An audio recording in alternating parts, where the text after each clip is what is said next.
5장 16절에서 33절까지 말씀이 되겠습니다. 제가 여러분 앞에 낭독해 드립니다. 그 사람들이 거기서 일어나서 소돔으로 향하고 아브라함은 그들을 전송하려 함께 나가니라. 여호와께서 이르시되 내가 하려는 것을 아브라함에게 숨기겠느냐? 아브라함은 강대한 나라가 되고 천하 만민은 그로 말미암아 복을 받게 될 것이 아니냐?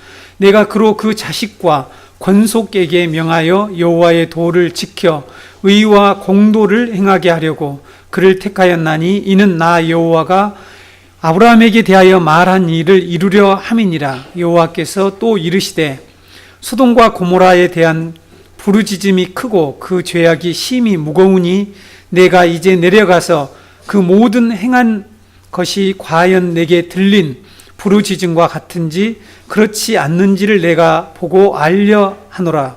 그 사람들이 거기서 떠나 소돔으로 향하여 가고 아브라함은 여호와 앞에 그대로 섰더니 아브라함이 가까이 나아가 이르되 주께서 의인을 악인과 함께 멸하려 하시나이까? 그 성 중에 의인 50명이 있을지라도 주께서 그곳을 멸하시고 그 50의인을 위하여 용서하지 아니하시리이까? 주께서 이같이 하사 의인을 악인과 함께 죽이심은 부당하오며 의인과 악인을 같이 하심도 부당하니이다. 세상을 심판하신 이가 정의를 행하실 것이 아니니까? 여호와께서 이르시되 내가 만일 소돔 성읍 가운데에서 의인 50명을 찾으면 그들을 위하여 온 지역을 용서하리라. 아브라함이 대답하여 이르되 나는 티끌이나 재와 같사오니 감히 죽게 아뢰나이다. 50의인 중에 5명이 부족하다면 그 5명이 부족함으로 말미암아 온 성읍을 멸하시리까? 이르시되 내가 거기서 45명을 찾으면 멸하지 아니하리라. 아브라함이 또 아뢰어 이르되 거기서 40명을 찾으면 어찌 하려 하시나이까? 이르시되 40명으로 말미암아 멸하지 아니하리라. 아브라함이 이르되 내 주여 노하지 마시옵고 말씀하게 하옵소서. 거기서 30명을 찾으시면 어찌 하려 하시나이까? 이르시되 내가 거기서 30명을 찾으면 그리하지 아니하리라. 아브라함이 또 이르되 내가 감히 내 주께 아뢰나이다. 거기서 20명을 찾으시면 어찌하려 하시나이까? 이르시되 내가 20명으로 말미암아 그리하지 아니하리라.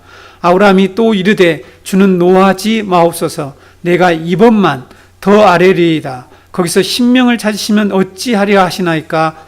이르시되 내가 10명으로 말미암아 멸하지 아니하리라. 여호와께서 아브라함과 말씀을 마치시고 가시니 아브라함도 자기 곳으로 돌아갔더라. 아멘.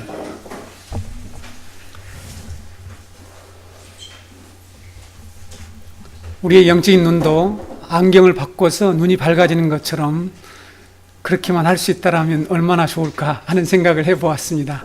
눈이 밝아져서 너무너무 편한 것을 제가 이번 주간에 겪었는데 여러분 우리의 영적인 눈이 어떻게 밝아질 수 있을까요? 말씀으로 우리의 이 가려진 눈을 잘 닦아내면 밝아지겠죠. 오늘 그런 시간이 되었으면 좋겠습니다. 여러분 성경에 기록된 하나님의 이 구원의 큰 이야기를 제가 일전에도 말씀드린 것 같은데 메타 내러티브, 큰 이야기다 이렇게 얘기를 합니다. 다른 말로 하면 그랜드 내러티브, 거대 서사다 이런 말을 씁니다. 거대 서사라고 하는데 이 거대 서사 안에는 창조, 하나님의 약속, 하나님의 은혜와 국률, 하나님의 공의, 죄에 대한 심판, 구원, 그리고 영광 등에 관한 이런 내용들이 들어있죠. 그래서 이 구원의 큰 이야기의 주제는 우리가 잘 아는 바와 같이 하나님 나라라고 하는 이 거대한 주제입니다.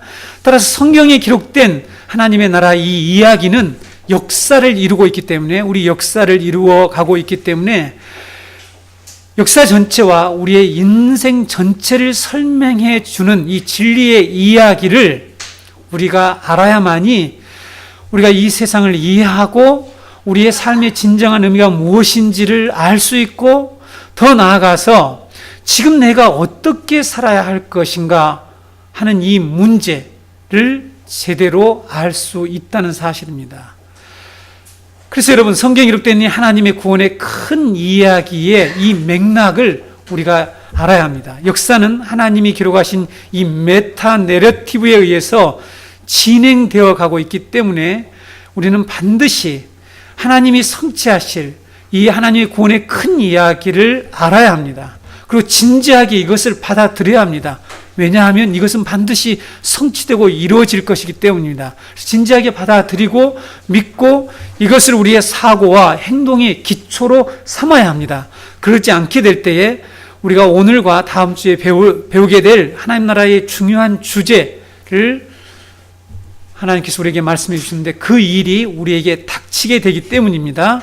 성경이 그래서 요구하는 신앙이란 믿음이 뭐냐라고 할 때에 하나님이 계획하시고 반드시 성취하실 이 거대 서사를 받아들이는 거죠.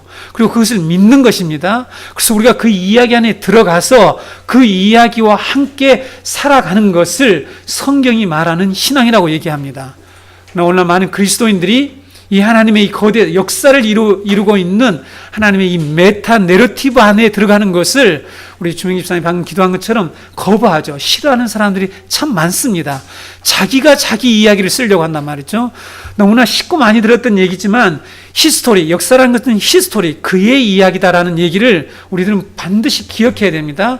예수 그리스도의 이야기, 하나님의 이야기가 이 역사를 이루어가는 것이지 우리의 마이 스토리가 아니에요. 마이 스토리. 마이 스토리 좋아하지 마세요. 네.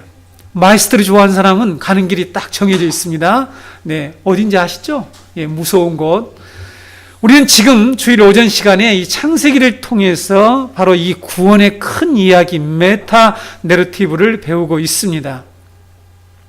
주일 오전에 이 말씀, 여러분들 우리 잘 알고 있겠지만, 잠시 여러분의 감정을 자극하고 지나가는 그런 말씀이 아닙니다. 저는 그런 의도와 목적을 가지고 전혀 말씀을 전하고 있지 않기 때문이죠. 우리가 반드시 알아야 되고 믿어야 할 성경의 중요한 진리를 선포하고 있습니다. 그래서 여러분들 잘 이 이야기를 이해하지 않으면 앞에서 말씀드린 것처럼 세상을 이해할 수가 없어요. 우리는 이 세상과 함께 살아가야 되는데 그리고 내가 무엇을 해야 될지는 모릅니다.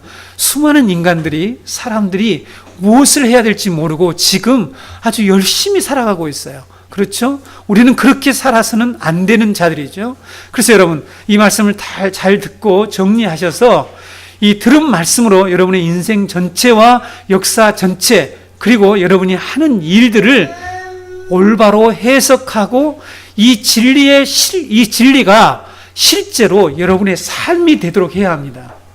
자, 제가 이 한마디 한마디에 중요한 의미를 두고 여러분에게 지금 적어와서 얘기를 하는 거죠. 얼마나 많이 생각하고 이런 말씀을 전하는지 모릅니다. 이 진리가 실제로 우리의 삶이 되어야 한다는 거죠. 근데 오늘날 주일날 들은 말씀이 그때뿐이고 그것이 실제로 우리의 삶이 되지 않는 그러한 교인들, 신자들이 참 많이 있습니다. 그래서 여러분 이 얘기를 진지하게 받아들여야 된다는 것을 기억하시기 바랍니다. 오늘 말씀은 하나님께서 아브라함에게 약속하신 크고 강한 나라가 완성되기 전에 일어날 일에 대해서 하나님께서 아브라함에게 말씀하시고 아브라함은 하나님의 그 계획을 듣고 그때 하나님과 이 협상을 계속 벌인 것 같은 일을 합니다. 그죠? 마치 물건 디스카운트 하듯이 계속해서 50명, 45명, 40명 이렇게 하나님하고 협상을 통한 해결책을 이처럼 하고 있는데 이것이 어떤 의미 있는지 이 사건이 하나님의 나라라고 하는 이 거대한 주제 속에서 어떤 부분에 해당되는지를 여러분과 함께 살펴보겠습니다. 오늘부터 시작되는 이 소돔과 고모라와 관련된 사건은 이삭 출생이라고 하는 하나님의 이 약속 성취를 앞두고 지난 시간에 잠깐 말씀드렸듯이 가장 길게 다루고 있는 내용이라는 사실입니다. 소돔과 고모라의 심판과 이 멸망 사건이 그래서 구속사에서 그만큼 중요하다는 것을 내포하고 있죠. 그렇죠. 길게 다루고 있다는 거죠. 소돔과 고모라의 심판 사건이 선지자들과 예수님 그리고 사도들이 반복해서 인용하며 말씀하신 구약의 이 대표적인 사건이라는 것을 여러분 알고 계십니까? 예레미야 49장 18절과 50장 4절에 똑같은 내용의 말씀이 기록되어 있는데 읽어드리겠습니다. 여호와께서 말씀하시니라 소돔과 고모라와 그 이웃 성읍들이 멸망한 것 같이 거기에 사는 사람이 없으며 그 가운데 머물러 살 사람이 아무도 없으리라. 이 말씀은 에돔의 후손들이죠. 에돔 족속에 대한 심판에 관한 말씀입니다. 소돔과 고모라가 멸망한 것 같이 이 에돔 족속이 이렇게 하나님의 심판을 받게 되는데, 소돔과 고모라를 꼭 예를 들고 있다는 것이죠. 소돔과 고모라 그 이웃이 멸망한 것 같이 멸망을 시키겠다 하는 것입니다. 이 말씀이 중요한 거죠. 어떤 의미로 중요합니까? 소돔과 고모라의 이 사건이 역사적인 사건이라는 것이 이 속에 포함되어 있단 말이죠. 이 말씀을 듣는 청중들이 소돔과 고모라의 사건을 알고 있다는 거죠. 그러니까 소돔과 고모라 사건처럼 내가 너희들을 멸망하겠다 해서 소돔과 고모라가 어떻게 멸망되었는지 그 사건을 회고해 보고 하나님이 너희들에게 행하실 그 심판의 의미, 내용들을 깨달으라 하는 그런 의미로 말씀하고 있는 거죠. 범죄한 북왕조 이스라엘에게 하나님 아모스 선지자를 통해서 소돔과 고모라 같이 내가 너희들을 무너뜨리겠다라고 말씀하셨습니다. 아모스 4장 11절에 보게 되면 내가 너희 중에 성읍 무너뜨리기를 하나님인 내가 소돔과 고모라를 무너뜨린 같이 하였으므로 너희가 불붙는 가운데서 빼낸 나무 조각같이 되었으나 너희가 내게로 돌아오지 아니하였느니라. 여호와의 말씀이니라. 소돔과 고모라가 유황과 불로 멸망했는데 그 불붙는 가운데서 빼낸 나무 조각, 한참 불이 타고 있는데 빼낸 나무 조각이 누구냐면 북왕조 이스라엘이래요. 그래서 기회를 주었다는 거죠. 너희를 구원해냈는데 너희들이 그래도 내게 돌아오지 않는다. 그러니까 너희들이 하나님의 이런 심판과 하나님의 이 멸망하는 사건에 대한 경험이 분명히 있음에도 불구하고 너희들이 내 말을 듣지 않는다, 이렇게 말씀하고 있습니다. 이럴 때 지금 소돔과 고모라의 사건을 인용해서 말씀하고 있습니다. 예수님은 어떻게 하셨습니까? 제자들을 통한 하나님의 나라의 복음을, 제자들을 통해서 하나님의 나라의 복음을 전하는데 제자들을 영접하지도 않고 받아들이지 않는 자들에게 소돔과 고모라보다 더 엄중한 심판을 하시겠다는 말씀하셔요. 마태복음 10장 14절 15절을 보시게 되면 누구든지 너희를 영접하지도 아니하고 너희 말을 듣지도 아니하거든 그 집이나 성에서 나가 너희 발에 먼지를 떨어버리라.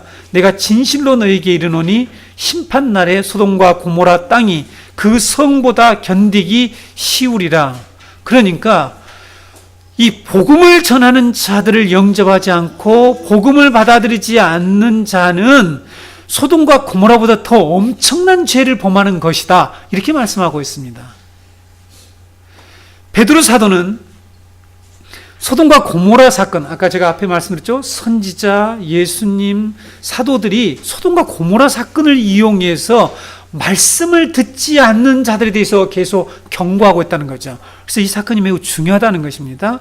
베드로 사도는 소돔과 고모라 사건은 하나님께서 후세대에 경건하지 않는 자들의 심판에 대한 본으로 주신 사건이다, 본으로 삼으신 사건이다, 이렇게 말씀하고 있습니다. 베드로후서 2장 6절에 소돔과 고모라 성을 멸망하기로 정하여 제가 되게 하사 후세에 경건하지 아니할 자들에게 본을 삼으셨으며, 모델을 삼으셨다는 것입니다. 이것은 지금 모델에 불과하다는 것입니다.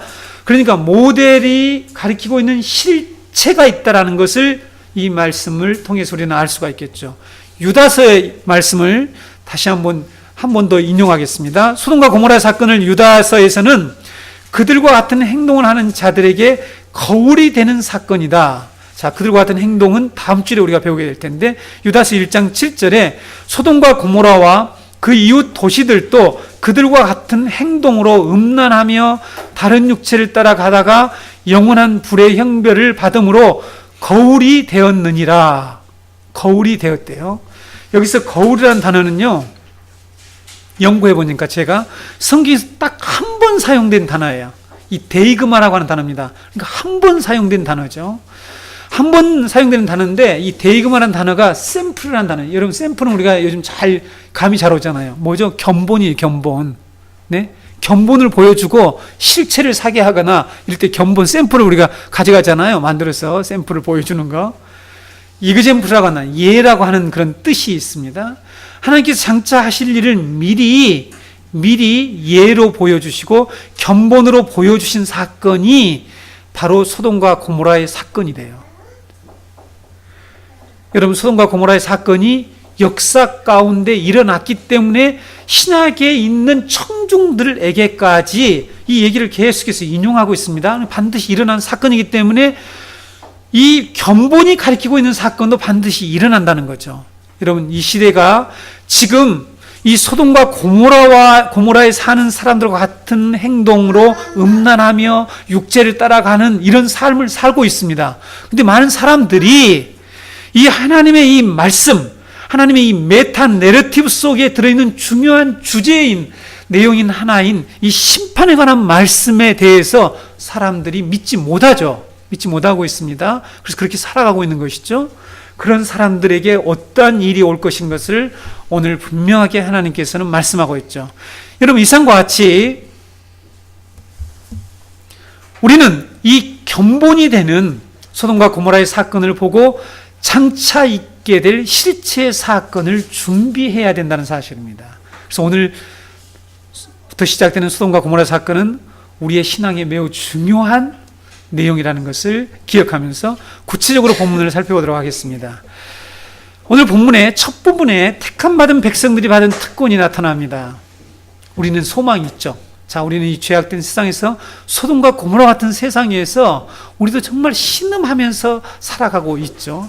그런데 우리에게 받은 놀라운 특권이 있다는 사실을 기억해야 합니다. 본문 16절에서 19절을 보게 되면 여호와의 일행이 아브라함의 장막을 떠나서 다음 목적지인 소돔과 고모라를 향해서 가려고 합니다. 그래서 아브라함이 그들을 전송하려 나갔을 그때에 여호와 하나님이 아브라함에게 자신의 계획을 숨길 수 없다라고 말씀하시면서 크고 강한 나라를 아브라함을 통해서 이루시겠다. 그리고 세계 모든 민족이 너를 통해서 복을 받게 하시겠다. 하나님 나라에 대한 이런 계획을 말씀하시고 이어서 소돔과 고모라의 심판 계획을 그에게 알려주시는 것을 볼 수가 있습니다. 여러분, 17절 말씀을 보면 하나님께서 아브라함에게 내가 하려는 것을 아브라함에게 숨기겠느냐? 이런 표현이 나오죠. 이런 말씀을 하셔요. 이것은 하나님이 아브라함에게 주신 놀라운 특권을 표현하는 내용입니다. 나의 하려는 것, 이것이 무엇입니까? 하나님의 계획이죠. 하나님의 계획을 아는 것, 이 특권이 어떤 것인 것을 아는 것은 그리스도인들이 가진 특권이 무엇인가를 이해하는 데 매우 중요합니다. 오늘날 우리 그리스도인들이 하나님으로부터 받은 이 특권을 별로 가치 없게 생각하기 때문에 추구하는 것이 다르다는 것을 여러분들 알아야 됩니다. 달라요. 그러니까 우리가 추구해야 될 이 특권이 무엇인 것을 알지 못한 사람은 어쩔 수 없이 세상 사람들이 추구하는 것, 세상 사람들이 특권이라고 생각하는 것들을 따라갈 수밖에 없게 되죠. 그것은 곧 멸망의 길임에도 불구하고 이 특권이 무엇인지를 모르게 되니까 우리는 소돔과 고모라의 사람들과처럼 소돔과 고모라에서 구속해 냈지만은 그 구속을 끝까지 붙들지 못한 롯의 와이프처럼 그것을 끝까지 붙들려고 한다는 사실을 기억해야 됩니다. 여러분, 구약 성경에서 하나님의 계획을 알려주는 자들이 있었어요. 하나님이 자신의 계획을 알려주는 자들이 있었습니다. 그들이 누구였습니까? 그들이 선지자들이었죠. 그들을 가리켜서 어떠한 자라고 성경이 말하고 있는 줄 아십니까? 여호와의 회의에 참여한 자들이다, 이렇게 말씀하고 있어요. 에레미야 23장 19절에서 22절을 제가 읽어드리겠습니다. 누가 여호와의 회의에 참여하여 그 말을 알아들었으며 누가 귀를 기울여 그 말을 들었느냐? 보라, 여호와의 노여움이 일어나 폭풍과 해오리 바람처럼 악인의 머리를 칠 것이라. 여호와의 진노가 내 마음에 뜻하는 바를 행하여 이루기까지는 그치지 아니하나니 너희가 끝날에 그것을 완전히 깨달으리라. 이 선지자들은 내가 보내지 아니하였어도 다름질하며 내가 그들에게 이르지 아니하였어도 예언하였은즉 그들이 만일 나의 회의에 참여하였더라면 내 백성에게 내 말을 들려서 그들을 악한 길과 악한 행위에서 돌이키게 하였으리라 라는 말씀이 있어요. 여러분, 예레미야 23장에는 이 거짓 사이비 선지자들에 관한 내용이 나옵니다. 그들은 여호와 회의에 참여도 안 했으면서 참여한 것처럼 자기를 위장하고 가장해서 자기가 전하는 내용이 하나님의 말이라고 이렇게 전한다는 것입니다. 자세히 나옵니다. 자기들이 꿈꾼 내용을 얘기하면서 자기들이 만드는 내용이죠. 자기들이 하고 싶은 얘기, 마이 스토리를 얘기하면서 히스토리라고 이렇게 얘기한다는 것입니다. 그 내용이 자세히 나와 있어요. 하나님께서는 예레미야를 통해서 하나님이 보내신 참된 선지자는 여호와의 회의에 참석해서 내 말을 듣고 전하는 자들이다. 그래서 내 말을 들은 자들은 백성들에게 분명하게 악한 길과 악한 행위에서 돌이키도록 한다. 그래서 하나님의 심판을 면하도록 받지 않도록 하지만 여호와의 회의에 참석하지 않는 거짓 선지자, 사이비 선지자들은 거짓과 헛된 말로 백성들을 미혹한다고 말하고 있습니다. 여러분들이 이 복음을 듣고 하나님의 이 계획을 알았다는 것은 여호와의 회의에 참석했다라는 뜻이 있다니까요. 여러분, 우리 국가가 어마어마한 국책 사업을, 대형 프로젝트를 만들어 놓고 몇몇 사람들만 불러서 그것을 다 이렇게 발표하고 이걸 이루어 갈 것이다. 너 나하고 같이 일을 하자 했을 때 그 사람들은 엄청난 특권을 받은 거죠. 그 중에 이제 못된 사람들이 미리 땅 사놓고 이렇게 해가지고 자기 이제 부를 챙기는 사람들도 가끔 있지만 특권이잖아요. 그래서 이 시대에 이 특권층이라는 것이 있잖아요. 이 시대도 있죠. 네, 이 시대의 특권층. 우리는 그 특권층이 되려고 자꾸 예를 쓰잖아요. 자, 그래서 여러분, 우리가 지금 받은 이 특권이 무엇인가? 아브라함에게 하나님이 주신 내가 너에게 숨길 수가 없다라고는 이 말씀이 그런 간단한 말씀이 아니라 이것이 어떤 의미인지를 알아야 합니다. 하나님은 당신이 종으로 선택한 선지자들에게, 더 나아가서 택함받은 자기 백성들에게 자신의 계획을 미리 알려주신 후에 그 일을 실행하신대요. 여러분, 측근이란 말 많이 쓰잖아요. 이해가 잘 안 되십니까? 예, 측근이란 말이잖아요. 측근에게만 자기 얘기를 알려주는 거예요. 이거 엄청난 특권이죠. 아모스 3장, 그래서 아모스 선지자는 이렇게 말씀하고 있습니다. 아모스 3장 7절에 주 여호와께서는 자기의 비밀을 그 종 선지자들에게 보이지 아니하시고는 결코 행하심이 없으리라. 이게 자기의 비밀은 모든 사람들에게 공개되지 않은 것이다 라는 의미가 있는 것이죠. 그래서 하나님의 계획이죠. 이것을 그 종 선지자들에게 먼저 알려주신 후에 그 일을 실행하신다라고 말씀하고 있습니다. 이것이 여러분, 하나님의 백성이 받은 가장 중요한 특권이고 은혜라는 사실을 기억해야 합니다. 오늘날 많은 우리 성도들이 아브라함과 선지자들이 받은 이 특권을 자신도 받았다는 것을 잘 인식하지 못하고 있다는 것이죠. 자, 여러분 자신들도 가만히 생각해 보세요. 제가 이 신앙생활하는 수많은 이 사람들을 보면서 이 특권에 대해서 과연 알고 있을까, 믿고 있을까 안다라면 하는 것들이 늘 이렇게 궁금할 때가 너무 많았습니다. 예수님은 하나님이 아브라함에게 주신 이 하나님의 나라의 비밀을 알려주시면서 이 특권을 제자들 너희들이 받았다라고 말씀하셨죠. 마가복음 4장 11절에 이르시되 하나님의 나라의 비밀을 너희에게는 주었으나 외인에게는 모든 것을 비유로 하나니. 누가복음 8장 10절에 이르시되 하나님 나라의 비밀을 아는 것이 너희에게는 허락되었으나 다른 사람에게는 비유로 하나니 이는 그들로 보아도 보지 못하고 들어도 깨닫지 못하게 하려 함이라. 무슨 말씀입니까? 하나님이 제자들 너희들에게는 특권을 주었다. 그 특권이 뭔 줄 아니? 하나님 나라의 비밀, 하나님 나라의 복음을 아는 것이다. 너희들에게는 허락되었지만 다른 사람들에게는 이것을 감춰버렸다. 그래서 보아도 보지 못하고 들어도 깨닫지 못하는 자가 되도록 만들었다. 이런 말씀을 하셨습니다. 여러분, 하나님 나라의 복음을 우리가 받았는데 아무에게나 주어지는 것이 아니죠. 성경에 의해서 하나님의 선택을 받은 자들만이 들을 수가 있고 그 가치를 알 수가 있다라고 예수님께서 분명히 말씀하고 있습니다. 동일한 자리에 앉아 있지만 오늘날 이 특권을 많은 사람들이 받았지만 깨달지 못하는 사람들이 있죠. 그렇죠? 깨달지 못한 사람들이 있고, 그래서 그것을 가치 있게 여기지 못하죠. 예수님 뭐라고 얘기했습니까? 돼지에게 뭘 던지지 마라 그랬죠? 진주를 던져라. 왜 그랬습니까? 돼지는 진주의 가치를 모르기 때문입니다. 그렇죠? 여러분, 우리가 받은 이 복음의 비밀, 아브라함이 하나님께서 내가 너에게 감출 수 없다, 내가 너에게 이 사실을 알려줄게 하는 이 하나님 나라의 복음을 우리도 받았다는 사실입니다. 그런데 안타깝게도 이런 특권의식이, 이 특별한 은혜를 받은 이 믿음이 오늘날 건전한 교회 성도들보다는 어떤 사람들에게 더 많이 가지고 있습니까? 이단 사이비 신자들이 훨씬 이런 특권의식을 많이 가지고 있다는 걸 알고 계십니까? 그들이 왜 그렇게 온 열정을 다해서 자기 삶을 완전히 거기에다 투신한 줄 아십니까? 그들은 자기들만이 어떤 비밀, 시크릿을 받았다고 해요. 자기들만 특별한 이 말씀을 알고 있다고 하잖아요.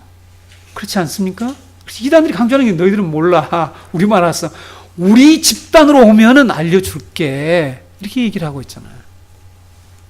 너무너무 슬픈 현실 아닙니까?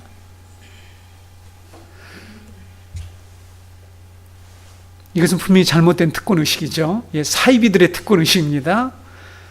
그래서 여러분, 우리 그리스도인들은, 이 자리에 계신 우리 성도들은 우리가 아브라함과 동일하게 이런 하나님의 이 비밀, 하나님이 자기 여호와의 회의에 참석시키는 자들에게만 알려주시는 이 하나님의 계획을 우리가 받았다는 사실이죠. 이 놀라운 축복이고 이것이 바로 은혜라는 사실을 우리는 기억해야 됩니다. 사도 요한은 마지막 7째 나팔이 울릴 때에 선택받은 자들에게만 주신 복음, 하나님의 비밀이 이루어진다라고 말씀하고 있습니다. 계시록 10장 7절에 보게 되면 7째 천사가 소리내는 날 그의 나팔을 불려고 할 때에 하나님이 그의 종 선지자들에게 전하신 복음과 같이 하나님의 그 비밀이 이루어지리라 하더라 라는 이런 말씀을 그들에게, 이 고통을 당하고 있는, 박해를 당하고 있는 사도 요한 시대의 성도들에게 요한 사도를 통해서 하나님이 이런 말씀을 선포했습니다. 성도 여러분, 우리가 살고 있는 세상이 너무 힘들단 말이죠. 복잡하죠.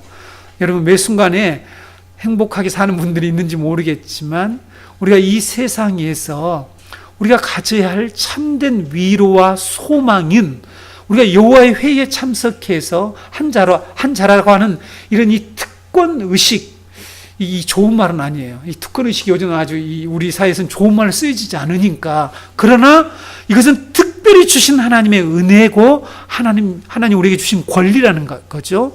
이것을 우리가 받았다는 것을 기억할 때에 우리는 이 세상을 이기며 살아갈 수 있습니다. 성도 여러분, 복음은 누구나 듣고 깨달은 것 같지만 아무에게나 허락된 것이 아닙니다. 말씀을 선포해보면 여러분이 압니다. 말씀을 선포해보면 전혀 그 얘기를 알아듣지 못하는 사람들이 많이 있어요. 그리고 관심도 없는 사람들이 있고요. 그냥 나는 어쩔 수 없이 교회에 그냥 다니는 사람들이 있다는 거죠. 그래서 그 사람들은 뭐 이 교회 다니나 저 교회 다니나 사이비 교회 다니나 뭐 큰 교회 다니나 전 교회나 전혀 그런 거는 개념치 않아요. 그리고 그냥 다니는 것 뿐이에요. 왜? 그들은 이러한 복음을 알아들을 수가 없는, 어쩌면 선택을 받지 못했을 수가 있습니다. 그러나 거룩한 시, 하나님의 선택받은 백성들은 어떤 곳에 있든지 반드시 하나님이 그를 불러내서 그 소돔과 고모라와 같은 그런 악한 세상에서 그를 끌어내실 것이고 그에게 하나님의 계획을 반드시 알려주십니다. 복음을 들려주신다는 것이죠. 여러분들이 우리 정교회 이 자리에 오게 된 것도 바로 하나님께서 여러분에게 두신 특별한 은혜인 것이죠. 그렇죠? 아무나 복음을 들을 수 없다는 것입니다. 그렇죠? 하나님께서 아브라함에게 하나님의 나라와 소돔성의 심판을 알려주신 것처럼 우리에게도 강대한 하나님의 나라가 이루어지기 전에 하나님의 심판이 있게 될 것이라는 사실을 알려주셨다는 것이죠. 이런 하나님의 계획을 알게 된 것을 우리는 정말 감사하게 여겨야 되고, 이 놀라운 특권과 은혜를 받은 것을 가장 큰 소망과 힘으로 삼아야 됩니다. 그렇지 않으면 여러분, 세상 사람과 동일하게 소돔 사람들처럼 살아가게 될 것입니다. 두 번째, 여러분 20절로 21절 말씀에 보게 되면 여호와 하나님께서 아브라함에게 소돔과 고모라의 죄악이 심각하고 그곳에 사는 사람들이 부르짖음으로 그들의 죄악을 확인하려고 직접 방문하시겠다는 이 방문 계획을 아브라함에게 말씀하시죠. 하나님께서 여러분 이전에 직접 방문하신 사건이 있죠. 이전에도 한번 방문하신 사건이 있었죠. 창세기 강론에서. 언제입니까? 잘 기억이 안 나십니까? 창세기 8장에 기록된 바벨탑 사건이었죠. 인간들이 하늘까지 닿는 탑을 쌓아서 자기들만의 이 세계 왕국을 세우고 하나님을 배제해버리려고 할 때 하나님이 직접 내려가서 확인하시겠다라고 해서 그때도 하나님이 직접 방문하신 사건이 벌어집니다. 근데 여러분, 하나님의 방문은 곧바로 심판으로 이어졌음을 우리가 알 수가 있습니다. 그래서 소돔과 고모라에 대한 방문 계획은 소돔과 고모라의 심판이 이미 전제되어 있습니다. 하나님은 이제 심판을 하시기 위한 하나의 단계로 방문하시겠다는 것입니다. 모든 것을 하늘에서 보고 계시며 인간들의 상황과 하는 모든 행동을 다 알고 계시는 하나님이 사실 여부를 확인하시기 위해서 오신다는 21절의 말씀이 담고 있는 의미를 우리가 알아야 되죠. 자, 여러분, 하나님은 모든 걸 알고 계십니까? 알고 계시죠. 그런데 그런지 그렇지 않은지를 내가 보려고 가신다고 하는 이 말씀의 의미가 뭘까? 하나님은 도대체 직접 봐야만 아시는 분인가 하는 일은 우리가 질문을 해볼 수 있죠. 하나님은 우리 인간들처럼 직접 가서 봐야만 사실 여부를 판단할 수 있는 그런 분이 아닙니다. 그렇다면 이것이 어떤 의미가 있을까 하는 거죠. 여호와 하나님의 심판, 이것은요 여호와의 하나님의 심판의 성격을 얘기하는 것입니다. 이 시대에 하나님의 심판을 조롱하는 사람들이 있습니다. 하나님의 심판을 믿지 못하는 사람이 너무너무 많아요. 그래서 여러분, 이 내용을 정확히 우리가 알아야 합니다.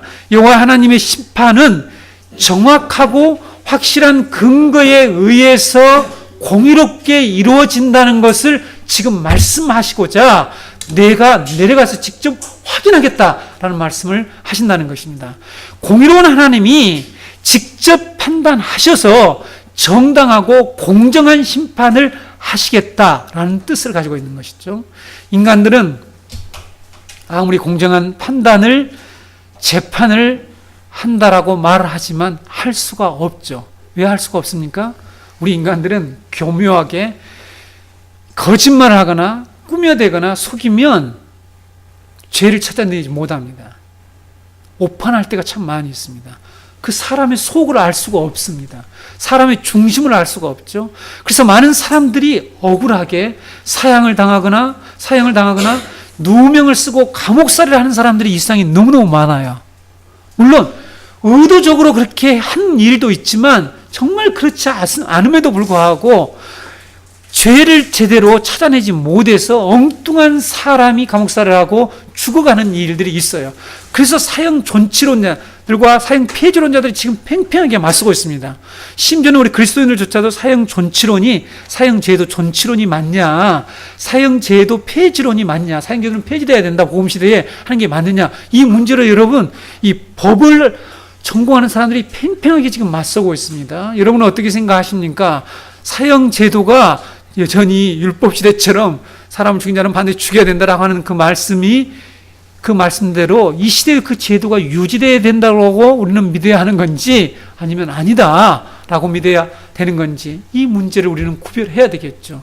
이 문제가 나와 관련이 없을 때는 아무 문제가 없지만 만약에 나와 직접적인 관련이 있을 때는 심각한 문제가 된다는 거죠. 모든 인간들의 문제는 자기하고 직접적인 이해관계가 형성될 때에 그때서야 사람들은 이렇게 뒷북을 치면서 그 문제에 대해서 고심을 하지만 하나님께서는 이처럼 특별한 은혜를 주신 우리에게 하나님 미리 우리에게 모두 말씀을 해 주신다는 사실, 이것을 우리들이 기억해야 합니다. 그래서 여러분, 많은 사람들이 이렇게 모든 인간들은 아무도 공정한 판단을 할 수가 없다는 거죠. 그러나 하나님은 거짓말을 찾아내고 속임수를 정확히 꿰뚫어 보시고 인간이 겉으로 드러난 모든 행동뿐만 아니라 마음속에 가지고 있는 그의 마음의 생각까지도 정확히 꿰뚫고 계시기 때문에 공정한 심판을 하시는 분이라는 사실입니다. 그럼에도 불구하고 그분이 지금 소돔과 고모라를 방문해서 그들의 죄의 실상을 공정하고 정확하게 판단해서 그 근거로 심판하시겠다라고 말씀하고 있는 것입니다. 하나님의 심판은 공정하고 의롭습니다. 전도서 12장 14절에 하나님은 모든 행위와 모든 은밀한 일을 선악간에 심판하시리라 라고 말씀하고 있습니다. 인간의 모든 행위와 모든 은밀한 일을 선과 악을 구분해서 분명하게 심판하시겠다고 말씀하고 있죠. 이 세상에서 여러분 가장 억울한 일이 무엇입니까? 여러분, 또 인간들이 여전히 죄를 지을 수 있는 이유가 무엇입니까? 걸리면 죄가 되지만 안 걸리면 죄가 안 되기 때문에 얼마든지 우리가 숨을 수 있고 피할 수 있는 길이 있어서 여전히 우리 인간들은 죄를 지을 수밖에 없다는 사실입니다. 그렇죠? 그러나 그런 은밀한 일들이 반드시 드러날 때가 있고 그것을 하나님께서는 심판하시겠다고 말씀하고 있죠. 이 자리에 우리 청년들이 많이 있는데요. 여러분, 전도서에서 하나님은 이 젊은이들에게도 하나님의 심판에 관련해서 중요한 말씀을 하셨습니다. 우리 청년들도 성경을 좀 날마다 이렇게 꾸준히 읽었으면 좋겠습니다. 전도서 11장 9절 말씀에 청년이여 내 어린 때를 즐거워하며 내 청년의 날들을 마음에 기뻐하여 마음에 원하는 길들과 내 눈에 보이는 대로 행하라. 그러나 하나님이 이 모든 일로 말미암아 너를 심판하실 줄을 알라. 이렇게 말씀하고 있어요. 우리 젊은이들이 우리 젊음의 때를 그냥 기뻐하면서 자기가 원하는 대로 그냥 마구잡이로 살지만 하나님께서는 반드시 너를 심판하실 것이라는 것을 기억하면서 살라라는 말씀을 하고 있습니다. 여러분, 그 뒤에 12장에 쭉 내려가면 청년의 때에 어떻게 살아야 할 것을 말씀하고 있으니까 여러분, 이런 하나님의 진리 말씀을 좀 잘 읽고 여러분의 청년 때를 아까 제가 앞에서 말씀드린 것처럼 어떻게 살아야 할 것인지를 잘 정립했으면 좋겠습니다. 하나님께서 아브라함에게 약속하신 이삭을 통해서 크고 강한 나라, 하나님의 나라를 반드시 이루실 것인데 그 강대한 나라, 하나님의 나라죠. 이 나라가 이루기 전에 있게 될 일은 바로 세상의 죄악을 심판하시고 죄인들을 심판하시는 일이 있게 될 것이라고 말씀하셨습니다. 성경에서 여러분 하나님의 약속이 성취되고 구원이 완성되는 날을 가리키는 용어가 있죠. 말이 있습니다. 그 말이 뭐죠? 구약성경과 신약성경에 나오는데 하나님의 약속이 성취되는 날을 성경에서 뭐라고 얘기하고 있습니까? 여호와의 날, 주의 날, 그날, 이런 표현을 하고 있죠. 몇 군데만 찾아서 읽어드리겠습니다. 여러분, 이 그날을 지금 앞두고 이 사건이 벌어지고 있는데 계속해서 여러분들에게 말씀드렸듯이 우리가 지금 어디에 살고 있는지 지난 시간에 말씀드렸죠. 우리 인간이 시간을 어떻게 인식하느냐에 따라서 그들의 삶이 결정된다, 행동이 결정된다라는 것을 말씀드렸죠. 급한 사람은 급하게 행동을 하고, 내가 시간이 아주 여유가 있다고 생각하는 사람은 여유 있게 여유만만하게 행동을 하죠. 내가 지금 누구를 만나러 가야 되는데 시간이 많이 남았으면 아주 여러 가지 딴 일도 하고 여러 가지 행동을 하지만 시간이 촉박하게 되면 나는 모든 일을 버려두고 그 일을 향해서 집중해서 그 목표를 향해서 달려가게 되는 것이 우리들은 잘 알고 있는 것처럼 성도 여러분, 우리가 이렇게 막연하게 오늘날 그리스도인들이 이 성경적인 이러한 바른 시간관과 역사 인식이 없으니까 많은 그리스도인들이 지금 살아가는 삶이 엉망이라는 것입니다. 그렇죠? 너무나 많은 교회가 지금 엉망으로 이 세상을 바라보고 대하고 있다는 사실입니다. 이사야 13장 6절에서 9절 말씀 보게 되면 너희는 애곡할지어다 여호와의 날이 가까웠으니 전능자에게서 멸망이 임할 것이미로다. 그러므로 모든 손에 힘이 풀리고 각 사람의 마음이 녹을 것이라. 그들이 놀라며 괴로움과 슬픔에 사로잡혀 해산이 임박한 여자같이 고통하며 서로 보고 놀라며 얼굴이 불꽃 같으리로다. 보라, 여호와의 날 곧 잔혹히 분냉과 맹렬히 노하는 날이 이르러 땅을 황폐하게 하며 그 중에서 죄인들을 멸하리니 라는 말씀이 있습니다. 예레미야 33장 14절에서 16절 말씀을 보게 되면 여호와의 말씀이니라. 보라, 내가 이스라엘 집과 유다 집에 대하여 일러준 선한 말을 성취할 날이 이르리라. 이스라엘 집과 유다 집에 일러준 말, 미리 선포한 말씀입니다. 이 말씀이 성취될 날이 이르리라. 그날, 그때에 내가 다윗에게서 한 공의로운 가지가 나게 하리니 그가 이 땅의 정의와 공의를 실행할 것이라. 그날에 유다가 구원을 받겠고 예루살렘이 안전히 살 것이며 이 성은 여호와는 우리의 의라는 이름을 얻으리라 라는 말씀이 있습니다. 여러분, 하나님의 약속의 말씀이 성취될 날이 이른다라고 말씀하고 있죠. 그날 그때에 다윗에게서 한 공의로운 가지가 난다. 여기서 한 공의로운 가지가 누구죠? 예수님입니다. 예수님. 이 한 공의로운 가지가 나와서 이 땅의 정의와 공의를 실행하겠다라는 하나님의 나라, 공의로운 하나님의 나라를 이루시는데, 이 공의로운 하나님의 나라를 이루기 전에 일어날 일이 뭐냐면 바로 공의로운 재판, 심판이 일어난다는 사실이죠. 그리스도가 오셔서 이 세상에서 정의와 공의를 실행한다라고 하는 이 말씀이 이미 이루어졌습니다. 여러분, 우리 가운데 이루어졌습니다. 하나님의 말씀이 성취되는 날에 가장 두드러진 특징이 여기에 기록되고 있는데, 죄인들을 심판하시고 의인을 구원하신다는 사실이죠. 여러분, 우리가 구원이라면 하나님의 심판을 기다려야 합니다. 왜냐하면 우리가 최종적으로 구원을 받는 날이기 때문이죠.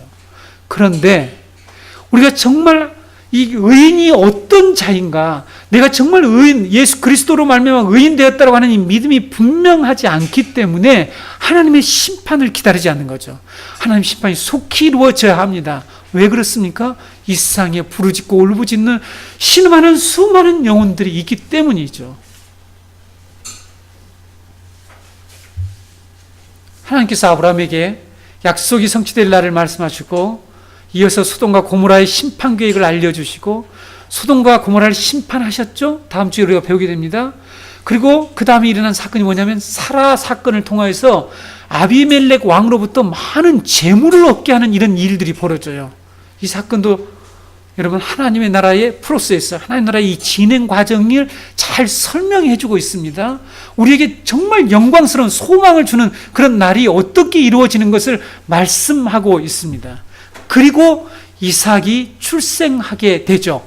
이삭을 하나님이 출생시키죠. 그래서 하나님 나라가 이와 같이 이루어진다는 거죠. 이삭의 출생은 예수 그리스도를 통한 하나님 나라의 구속의 완성을 말씀하고 있는 것이죠. 죄인들에게 진노의 날이고 두려운 날이지만 택한 우리들에게는, 하나님 백성들에게는 구원의 날이 바로 여호와의 날, 그의 날이라는 것을 말씀하고 있습니다. 이제 우리 마지막으로 오늘 22절에 33절 말씀의 내용을 살펴보겠습니다. 아브라함은 소돔과 고모라에 대한 하나님의 심판 계획을 들었습니다. 듣고 하나님께 간절히 중보기도를 합니다. 왜 이렇게 간절히 중보기도를 하죠? 시간이 얼마 남아있지 않기 때문이죠. 성도 여러분, 꼭 기억하십시오. 지난주에 제가 잠시 누가복음 말씀을 통해서 그리스도인의 이 시간인식, 역사의식, 역사인식에 대해서 제가 여러분들에게 말씀드렸습니다. 제가 다른 교회에서는 이 역사에 대한 중요한 역사를 인식하는 것이 그렇게 중요합니다. 역사관을 중요하게 여겨요. 세상 사람도 중요하게 여깁니다. 세상의 지도자들도 매우 중요하게 여겨요. 근데 이 그리스도인들이 하나님의 이 메타 내러티브가 이루어지는 현장이니 역사에 대한 인식이 부족하게 되면 삶이 뒤틀리게 되는 거죠. 하나님하고 상관없는, 이 메타 내러티브와는 전혀 상관이 없는 그런 삶을 살게 됩니다. 그래서 여러분, 아브라함은 하나님의 이 계획을 듣자마자 시간인식과 역사인식을 똑바로 하게 된 거죠. 그래서 하나님께 간절히 중보하기 시작했습니다. 23절에서 25절 말씀을 보게 되면 아브라함은 하나님께 가까이 나갑니다. 가까이 나갔다는 표현이 있습니다. 가까이 나가서 하나님의 공의의 근거에서 소돔과 고모라 성을 구하려고 하나님께 중보를 합니다. 중보기도를 하죠. 간구를 하죠. 아브라함은 단지 자기 조카 롯을 구해달라고 간구하지 않았습니다. 그렇죠? 롯을 구해달라고 말을 하잖아요. 의인을 악인과 함께 멸하지 않게 해달라는 것을 하나님께 간구했습니다. 의인을 악인과 함께 멸망하지 말라고 하나님께 간구했습니다. 그리고 하나님의 심판이 정의롭게 이루어지기를 간구했습니다. 여러분, 이 사건은 하나님의 이 진노의 심판 아래에 있는 세상에서 하나님이 선택하신 의인들의 구원을 위하여서 하나님 아버지께 간절히 중보 기도를 올린 예수 그리스도의 이 대제사장의 기도와 중보 사역에 대한 예표라는 사실입니다. 예수님이 십자가를 앞두고 대제사장의 중보 기도를 한 신약 성경이 있죠. 거기가 어디입니까? 요한복음 17장입니다. 요한복음 17장 9절에서 12절만 제가 여러분에게 읽어드릴게요. 내가 그들을 위하여서 비옵나니 내가 비옵는 것은 세상을 위함이 아니요 내게 주신 자들을 위함이니이다. 그들은 아버지의 것이로소이다. 내 것은 다 아버지의 것이요 아버지의 것은 내 것이온데 내가 그들로 말미암아 영광을 받았나이다. 여기서 내 것, 아버지의 것은 사람을 가리킵니다. 그들로 영광을 받았다고 그러니까요. 나는 세상에 더 있지 아니하오나 그들은 세상에 있사옵고 나는 아버지께로 가옵나니 거룩하신 아버지여 내게 주신 아버지의 이름으로 그들을 보전하사 우리와 같이 그들도 하나가 되게 하옵소서. 내가 그들과 함께 있을 때에 내게 주신 아버지의 이름으로 그들을 보전하고 지키었나이다. 그 중에 하나도 멸망하지 않고 다만 멸망의 자식뿐이오니 이는 성경을 응하게 함이니이다. 어떤 말씀을 응하게 하려고 하실까요? 바로 아브라함이 중보 기도를 통해서 아브라함이 중보 기도했던 그 내용을 지금 이루려고 하는 거죠. 예수님은 죄악이 범능한 세상을 위해서 중보 기도를, 예수님은 하나님의 심판을 받아야 할 이 세상을 위해서 중보 기도를 하신 것이 아니라 하나님께서 그리스도에게 주신 자들, 선택받은 하나님의 소유된 백성들을 위해서 중보 기도를 한다라고 하나님께 말씀하고 있습니다. 우리는 예수님의 중보 기도를 통해서 아브라함이 누구를 위해서 기도했는지를 알 수가 있어요. 아브라함은 하나님과 6번에 걸쳐서 협상을 했습니다. 6번에 걸쳐서 50명, 45명, 40명, 30명, 20명, 그리고 마지막에 10명. 몇 번입니까? 6번이에요.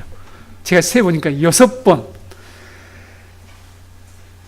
이렇게 소돔성에서 10명의 의인을 찾는다면 그래도 멸망하시겠습니까? 하고 하나님께 이 협상을 하는데 6번이라는 이 숫자를 낮춰서 계속해서 숫자를 낮추면서 하나님께 중보를 하는데 이것이 어떤 의미가 있느냐 하는 것이죠. 여러분, 소돔성에는 실제로 10명의 의인이 없어서 하나님의 심판을 받게 된다라는 이런 의미일까? 라는 것입니다. 잘 들어보세요, 여러분. 10명의 소돔성이 심판을 받지 않습니까? 결국은 심판을 받잖아요. 19장에 심판을 받는단 말이죠. 그러니까 10명의 의인이 없다, 이렇게 우리가 이 말씀을 해석할 것이냐, 10명이 없었다는 것을 실제 숫자로 이렇게 우리가 이해할 것이냐 하는 것입니다. 그렇지 않죠. 잘 들어보셔야 합니다. 지난번에 그래서 제가 여러분이 성경의 수신학에 대해서 말씀드렸죠. 히브리의 10은 무엇을 의미했습니까? 네, 목사님이 잊어먹었습니다. 이렇게 생각을 하시겠죠? 전체, 토탈리티, 전체를 의미한, 그러니까 전체를 가리킬 때에 열이라고 하는 숫자를 사용했다고 했습니다. 성경에서 열이라고 하는 숫자는 전체적인 의미를 가리킨다는 거죠. 완전하는 의미를 가리킨다고 그랬죠. 그래서 소돔성은 전체가 10명이 없다는 것은 전체가 완전히 타락했고 한 명의 의인도 없다, 그런 뜻이겠죠. 한 명의 구원받을 사람이 없다는 뜻이죠. 한 명도 하나님 앞에 설 수 있는 자가 없다라는 그런 의미가 있다는 것이죠. 그래서 하나님이 이 성을 심판하게 되었습니다. 이것은 여러분 사도 바울이 우리가 잘 알고 있는 로마 3장 10절에서 11절 말씀과 일치하게 되죠. 제가 해석한 게 일치합니다. 이 세상에는 의인이 한 명도 없습니다. 기록된 바 의인은 없나니 하나도 없으며 깨닫는 자도 없고 하나님을 찾는 자도 없고 다 치우쳐 무익하게 되고 선을 행하는 자가 없나니 하나도 없도다 라고 했습니다. 여러분 소돔과 고모라 같은 이 세상에는 의인이 한 명도 없죠. 소돔과 고모라에도 한 명의 의인이 실제로는 없었습니다. 그런데 여러분 성경에서 이 소돔성에서 롯이 구원을 받죠. 근데 구원을 받았을 뿐만 아니라 롯을 가리켜서 누구라고 얘기합니까? 의인이라고 말한다는 사실이죠. 여러분 그래서 말씀을 잘 들으셔야 합니다. 베드로서 2장 7절에 무법한 자들의 음란한 행실로 말미암아 고통당하는 의로운 롯을 건지셨으니 해서 롯이 의로운 자라고 이렇게 얘기하고 있어요. 베드로 사도가 롯이 의로운 사람이었을까요? 여러분 한번 성경의 사건을 보세요. 오후 성경 배기 시간, 오늘 오후 성경 배기 시간을 기대하시라. 개봉박두. 네. 롯은 소돔성의 이방인임에도 불구하고 입신양명한 양명 이게 무슨 뜻인지 아시죠? 네. 아주 성공한 사람입니다. 이런 사람으로서 소돔성에서 재판관의 자리에까지 올라간 사람이에요. 얼마나 그 세상에서 열심히 노력을 했다는 증거, 노력을 했을 수도 있겠지만, 이 타락한 세상에서 하나님의 심판을 받아 불로 멸망당한 이 세상에서 그 정도 성공하고 이런 아주 리더의 위치에 가 있다라고 하는 사람. 이 내용은요, 그가 그만큼 이 세상과 잘 타협을 했다는 거예요. 상당히 정치적이었고, 어쩌면 세상과 너무나 이게 교류가 잘 이루어졌기 때문이라고 볼 수 있다는 것입니다. 개인이 이랬을 뿐만 아니라 19장에 가보게 되면, 롯은 하나님의 심판을 전하며 소돔과 고모라에서 속히 떠나라는 천사의 말을 들었지만 머뭇거립니다. 지체를 하죠. 무슨 이유인지를 모르지만. 그래서 천사들이 그의 손목을 잡고 끌고 나옵니다. 그래서 너무 시간이 없으니까 가라고 하는 그 산으로 가지 못하고 우리 중간밖에 못 가겠습니다 하고 중간에서 멈춘 사건이 엄청난 사건을 만들어내죠. 장차 하나님의 나라의 백성을 대적하는 암몬과 모압 족속을 만들어냅니다. 자, 그의 와이프는 얼마나 소돔성의 부귀영화를 누렸던지 미련을 떨쳐버리지 못하고 돌아보지 말라라고는 분명한 엄명의 말씀이 있었음에도 불구하고 돌아보았죠. 그래서 소동기둥이 되었습니다. 그러니까 이 가정이 신앙적이지 못하는 거죠. 그의 딸들, 자녀들은 근친 상간을 아무런 문제 없이 행할 정도로 소돔성의 타락한 문화와 세계관에 완벽하게 젖어 있었다는 것이죠. 여러분 이해가 되십니까? 그래서 롯이 의롭다고요? 도대체 무슨 관점에서 어떤 기준으로 베드로 사도가 의롭다고 했는지를 우리는 알아야 된다는 거죠. 롯은 의로운 사람이 아니었습니다. 소돔성은 모두 다 멸망당할 사람들밖에 없었다는 사실이죠. 10이라는 숫자가 이 전체를 가리키기 때문에 이 전체가 폭삭망하고 부패한 그런 도시였다는 사실입니다. 롯은 개인적으로나 가정적으로 경건하거나 의로운 사람이 결코 아니었습니다. 그런데 이런 롯을 가리켜서 의인이라고 부르고 소돔과 고모라에서 건져주신 이유, 그것이 무엇입니까? 창세기 19장 다음 주에 나오는데 29절에서 아브라함을 생각하사 롯을 그 엎으시는 중에서 내보내셨다라고 말씀하고 있죠. 아브라함의 중보 때문이라고 말씀하고 있습니다. 하나님께서 아브라함을 기억해서 소돔과 고모라를 심판하시는 중에 그를 구원하셨다라고 말씀합니다. 여러분들이 예수 그리스도를 믿고 예수 그리스도의 이름으로 기도할 때에 왜 우리가 예수 그리스도 이름으로 하나님이 기도하라고 했냐면 하나님이 예수 그리스도 이름을 기억해서 우리의 기도를 들어주시고 우리의 모든 간구하는 걸 들어주신다고 하는 것이지 우리를 보고 들어주시지 않기 때문입니다. 그래서 여러분, 하나님께서 롯을 소돔성으로부터 건져주신 것은 롯 자신 때문이 아니고 아브라함 때문에 구원해 주셨다는 것이죠. 이것이 바로 우리 구원의 본질입니다. 롯도 소돔과 고모라 성의 사람들처럼 물질과 쾌락을 최고의 가치로 생각하면서 세상에 완전히 젖어서 세상을 사랑하는 사람이죠. 여러분, 우리도 그렇지 않습니까? 우리도 여전히 세상을 사랑하고 이 세상의 물질과 쾌락을 여전히 추구하고 그것을 가장 중요한 가치로 생각하면서 살아가고 있죠. 그런데 하나님이 우리를 의인이라고 말씀하신다니까요. 왜 그렇습니까? 예수 그리스도 때문에, 예수님을 생각해서 중보자이신 예수 그리스도 때문에 우리를 의인이라고 부른다는 사실입니다. 그리고 우리를 구원해 내십니다. 이것이 여러분 바로 성경에서 말씀하고 있는 메타 내러티브, 하나님의 구원의 큰 이야기입니다. 하나님의 진노의 심판을 받아 멸망받을 세상에서 우리가 구원받은 것은 남다른 어떤 선한 것이나 의로운 것이 있어서가 아니라 그리스도 때문입니다. 여러분, 남에게 구제하고 그거 하나님께 내놓으려고 하지 말라고 그랬죠? 그런 것을 내놓는 것은 하나님의 이 중보 사역을 완전히 무시하는 것이죠. 우리 그리스도인들 그거 주의해야 됩니다. 자기가 뭐 한 일을 자꾸만 드러내려고 하는 그 생각을 버리셔야 합니다. 교회에서 그런 일을 하는 것은요, 다른 사람에게 상처를 주는 것뿐만 아니라 하나님은 그걸 역겹게 생각해요. 너 그거 내놓지 말라. 예수 그리스도의 중보 기도와 이 십자가에 의해서 우리가 의인이 되었고 구속을 받은 것, 이것을 가리켜서 복음이라고 말씀하고 있습니다. 우린 여기서 중요한 진리 한 가지를 더 기억해야 합니다. 공의로우신 하나님은 죄인인 우리를 무조건 용서해 주시고 우리를 의인이라고 부르신 것이 아니라는 사실을 기억해야 됩니다.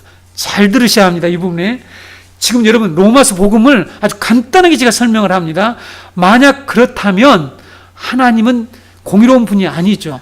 그러니까 우리가 죄인이에요. 우리가 멸망받을 자예요. 근데 우리의 죄를 용서해 준 거예요. 무조건 용서해 줬다라고 생각하는 것은 하나님의 공의가 훼손되는 것입니다. 공의로운 심판이 될 수가 없어요. 그래서 집중적으로 공격을 받아야 돼요. 누구에게? 멸망당한 사람들이. 왜 저 사람들은 구원해 주냐? 이런 공격을 받아야 됩니다. 그래서 하나님은 그리스도를 우리 대신 십자가에서 피를 흘리게 하심으로 우리의 죄값을 치르게 하시고 우리를 의롭다게 하셔요. 그러니까 우리의 죄값을 치르게 하면서 우리를 공의롭게 판단하시고 의인으로 만드셨다는 사실입니다. 사도 바울은 이 복음을 정확하게 이해하고 있었어요. 로마 3장 23절에서 26절 말씀을 보겠습니다. 모든 사람이 죄를 범하였음에 하나님의 영광에 이르지 못하더니 그리스도 예수 안에는 있는 속량으로 말미암아 하나님의 은혜로 값없이 의롭다 하심을 얻은 자가 되었느니라. 이 예수를 하나님이 그의 피로써 믿음으로 말미암는 화목 제물로 세우셨으니 이는 하나님께서 길이 참으시는 중에 전에 지은 죄를 간과하심으로 자기의 의로우심을 나타내려 하심이니 곧 이때에 자기의 의로우심을 나타내사 자기도 의로우시며 또한 예수 믿는 자를 의롭다 하려 하심이라. 여러분, 이 말씀을 잘 기억하세요. 하나님이 만약에 우리를 그냥 아무런 조건 없이 그냥 무조건 용서해 줘 버리게 되면 하나님이 의롭지 않는 분이 되어버려요. 그렇죠? 왜냐하면 죄 있는 사람에게 그냥 은혜를 베풀게 되면 이것은 하나님의 공의에 중요한 속성인 하나님의 공의가 손상될 뿐만 아니라 하나님이 이 세상을 심판할 수가 없어요. 그래서 하나님이 자기도 의로우시며 예수 믿는 우리도 의롭게 하시는 길이 있는데 공의의 심판을 내리셔야 하는데 그 공의의 심판을 누구에게 하셨다고요? 예수님에게 하셨다는 것입니다. 여러분, 이것이 복음입니다. 반기독교 연합운동이 반기련의 그 홈페이지에 가게 되면 서울 시내버스에 한동안에 잠시 걸려있던 이 광고판의 사진이 지금도 계속 돌아가요. 1번, 2번, 3번, 4번 이렇게 돌아가는데 거기에 이런 내용이 있어요. 나는 자신의 창조물을 심판한다는 신을 상상할 수가 없다. 아인슈타인. 이렇게 아인슈타인이 한 말을 써놓고 반기독교, 반기련의 이 사람들이 그걸 가지고 기독교인들을 조롱하고 하나님의 심판에 대해서 어떻게 하나님이 자기가 창조하는 이 인간도 자기가 만든 자식을 그렇게 하지 않는데 하나님이 그렇게 한다는 것에 대해서 공격하는 그런 내용이 실려 있어요. 그리고 엄청난 욕을 하는 내용이 실려 있습니다. 거기에 대해서 제가 조목조목하게 정말 비판을 하고 있지만 시간이 너무 많이 가기 때문에 생략을 하는데요. 여러분, 지금 이 하나님의 공의, 하나님의 심판을 조롱하는 자들이 있어요. 그렇죠? 그래서 우리 그리스도인들은 이 복음을 정확하게 이해하고 있어야 됩니다. 이 하나님 나라의 복음을 정확히 알고 있어야 돼요. 아브라함이 하나님의 공의를 위해서 기도했다는 이 사실이 바로 예수 그리스도가 오셔서 중보 사역을 한 내용이라는 사실이에요. 그렇죠? 하나님, 의인이 있다라면 하나님 그들을 멸망하시겠습니까? 하나님이 정말 공의로우시면 정당하게 심판을 해야 되지 않습니까? 이런 기도를 했단 말이죠. 이런 간구를 했단 말이죠. 여기에 우리를 구속하시는 놀라운 복음이 있다는 사실이에요. 이것이 저와 여러분을 구원한 그리스도의 복음이라는 사실을 알아야 된다는 거죠. 하나님은 크고 강대한 나라를 세우시기 위해서 반드시 이 공의의 심판을 행하실 것입니다. 그런데 그 공의의 심판 가운데 우리도 반드시 심판을 받아야 하는데 하나님께서 우리의 죄값을 예수 그리스도에게 넘기셔서 예수 그리스도가 우리를 위해서 심판을 받으셨다는 것이죠. 그래서 하나님의 심판은 공의롭고 우리는 구원을 받게 됐다는 것입니다. 성도 여러분, 우리는 하나님께서 아브라함에게 약속하신 크고 강한 나라, 하나님의 나라입니다. 하나님 나라는 크대요. 강한 나라대요. 여러분, 지금까지 다 죽은 사람이 어떻게 천국 갈 거냐, 그런 건 너무 염려하지 마세요. 제가 우리 조카가 물어봤다고 그랬죠. 지금까지 다 예수 믿다 죽은 사람이 얼마나 많을 텐데 그 사람들이 들어갈 나라가 있을까요? 그거 혹시 꽉 차가지고 못 들어간 거 아닙니까? 이런 염려하지 마세요. 하나님의 나라, 여러분이 상상할 수 없는 엄청난 크고 강한 나라가 이미 준비되어 있습니다. 그 나라가 완성되기 바로 직전 시기에 우리는 살고 있다는 것. 하나님께서 소돔성에 방문하셨을 때 2000년 전에 하나님은 이미 성육신 하셔서, 다시 말씀드릴게요. 하나님께서 소돔성에 방문을 하셨듯이 하나님은 2000년 전에 성육신 하셔서 그리스도로 우리에게 이 세상에 오셨죠. 그래서 심판의 메시지를 선포하셨습니다. 그리고 중보 사역을 모두 마치셨습니다. 그러면 지금은 어떤 시간에 살고 있습니까? 이제 우리의 시간은 그렇게 많지 남지 않았습니다.